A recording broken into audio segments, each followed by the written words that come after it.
À quel point les Américains haïssent-ils les migrants clandestins?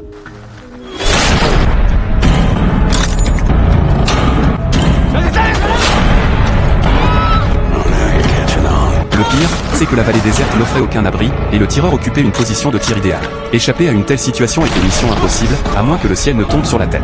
Mais la miracle n'est pas arrivée, tous ont péri, abattus dans le désert de cette terre étrangère.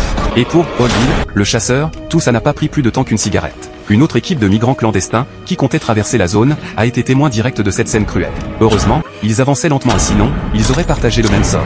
Tout le monde était terrorisé. Ils savaient bien que la route de la clandestinité était pleine de dangers, mais ils n'avaient jamais imaginé qu'elle soit aussi mortelle. Paniqués, ils se sont mis à reculer désespérément. Le bruit des gravats sous leurs pas et leurs courses précipitées ont attiré l'attention du chien. Oldville est descendu de sa voiture, a pris son fusil de chasse et, à travers la lunette de visée, a clairement ciblé la direction de leur fuite. Sa famille vivait depuis des générations à la frontière américano-mexicaine, et ils abhorraient une haine profonde pour ces migrants clandestins. Ils prenaient les emplois, faisant monter le taux de chômage parmi les citoyens américains. Quelques jours auparavant, Oldville avait même alerté la police, mais ceux-ci l'avaient rebattu la carte, prétextant que la frontière était trop longue et les patrouilles insuffisantes. Oldville était furieux. C'est donc quand il est arrivé dans sa zone de chasse et a trouvé un morceau de tissu abandonné par des migrants qu'il a eu l'idée de se défouler. Il a appelé son chien un animal dressé pour traquer les proies. Aujourd'hui, il voulait lui faire tester ses talents pour retrouver ce groupe de migrants. Mais peu après être parti, le chien a découvert une bande de visages inconnus dans la vallée. Oldville a enlevé son chapeau, a posé sa cigarette à moitié fumée sur le sol, a levé son fusil de chasse et a commencé à décharger sa colère sur les migrants.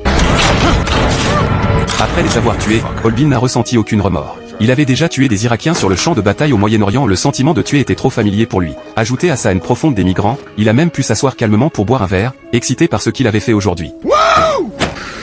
My home! You won't fuck with me now, will ya?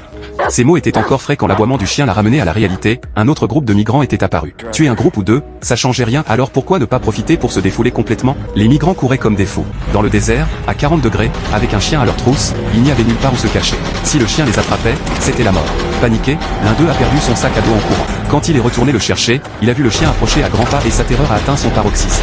Le chien était incroyablement rapide.